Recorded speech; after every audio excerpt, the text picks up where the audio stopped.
Olá, pessoal, comentando este livro aqui, As Origens do Cristianismo, do Romano Pena, estou no capítulo 1. Capítulo 1 ele vai trazer outra questão, que é aqui na página 51. Ele vai dizer o seguinte: embora não tenhamos notícias diretas das doutrinas farisaicas das origens, e as que temos do tempo de Jesus sejam deduzidas a partir do Novo Testamento e da Mishnah. Mishnah foi escrita no ano 200, tá?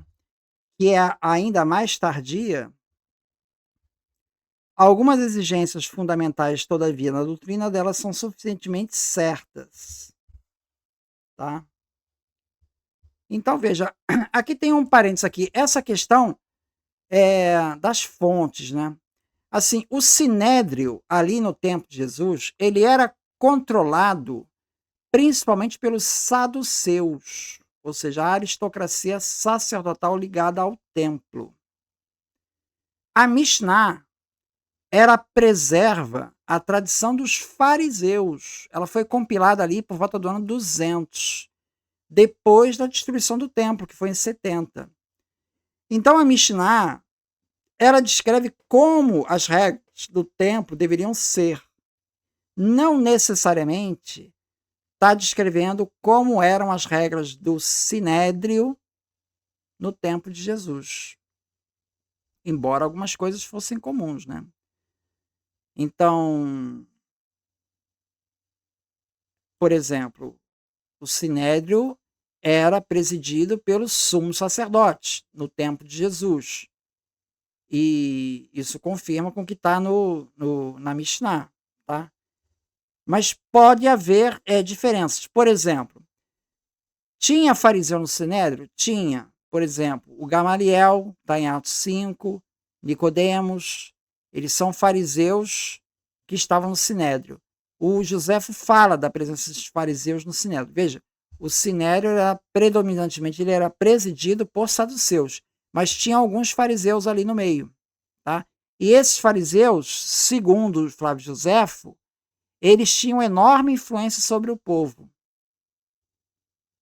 Então eles tinham uma influência religiosa e popular. Com 70, o templo foi destruído e a corrente basicamente que sobreviveu foi a dos fariseus. A partir daí que vai se construir o judaísmo rabínico.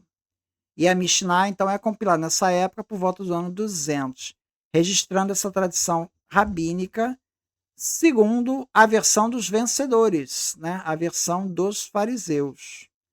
Então, a Mishnah não é um manual do Sinédrio do ano 30, da época de Jesus. Ela é uma reconstrução farisaico-rabínica de como eles entendiam que a lei devia funcionar. Então, é um texto que foi escrito 170 anos depois de Jesus. Tá? Então, por exemplo, quando o Evangelho fala naquela reunião à noite do julgamento do Sinédrio de Jesus, se diz hoje que essa reunião não consta como existindo, porque na Mishnah diz que não tem reunião à noite no Sinédrio. Pois é, mas talvez o Raymond Brown, o A.P. Sanders, o Jazza Vermes vão alertar que não se pode concluir que o julgamento de Jesus foi ilegal. Talvez na época de Jesus tivesse essas reuniões noturnas. Tá? Então, são esses pontos que ele chama a atenção. Apesar disso, ele diz que, aqui voltando ao Romano Pena, né, que algumas coisas são suficientemente certas desse período de Jesus, né, sobre o funcionamento aí das doutrinas farisaicas. Né. Bom, no centro da doutrina estava o valor da lei mosaica, tanto escrita como oral. Estou na página 51. As normas da lei diziam respeito, então, somente ao indivíduo, dada a situação política, a velha concepção do Deuteronômio e de Neemias, segundo a qual a lei era considerada como soma das cláusulas da aliança que ligava o Deus e o Estado e, portanto, a sociedade hebraica como um todo, estavam superadas. Segundo ponto, Eles criam na plena liberdade de escolha entre o bem e o mal por parte do homem e, portanto, na plena responsabilidade. Terceiro, fariseus, né? Eles acreditavam na ressurreição e na imortalidade da alma. Quarto, eles viam, provavelmente já no tempo de Jesus, o juízo depois da morte como cômputo dos atos observados em vida e da transgressão da lei. Está no Pirkei Avot 3,16.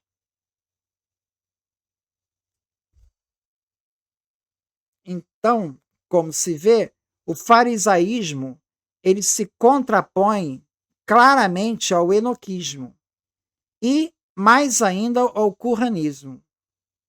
Num ponto fundamental, a relação entre a obra de Deus e do homem na criação da salvação. A intervenção de Deus é maior na obra essênia, mais do que entre os fariseus. No farisaísmo, o homem salva a si próprio, si mesmo, por meio da observação dos mandamentos, porque os atos de observância cancelam os atos de transgressão. E a justiça praticada, as boas obras, cancelam as injustiças cometidas. Já no enoquismo, como aparece no livro das parábolas, as injustiças cometidas só podem ser perdoadas por vontade divina, pela graça divina, desde que o pecador se arrependa. Então veja, aqui nós temos esse debate entre fé e obras que vai aparecer no Novo Testamento, né? Principalmente entre os mais fariseus ali, mais ligados ao judaísmo, os cristãos judeus mais ligados ao judaísmo, e Paulo. Paulo vai trazer muito enfoque na justificação pela fé, e ali Tiago, né, mais ligado ao judaísmo, vai trazer muito a questão da justificação pelas obras. Então veja que isso está no debate entre os enoquitas e os fariseus. Tá? Os enoquitas vão acreditar nessa salvação pela graça de Deus e os fariseus vão reforçar muito o papel da lei, né? Da lei, como uma salvação, ou seja, a questão das obras, né? As obras. Então, esse detalhe das obras e da fé como elemento de salvação é um debate que não é inaugurado pelo cristianismo, entende? Isso já vem das correntes judaicas. As correntes judaicas já tinham um entendimento divergente sobre essa questão aí, tá? Então, chamando a atenção para esse ponto, achei bastante interessante, para você ver como que reforça aquilo que falou no primeiro vídeo, ou seja, você entender o judaísmo é a chave para você entender o cristianismo primitivo, que muitas coisas começam a ficar mais claras quando você percebe o judaísmo primitivo. É isso. Muito obrigado, então.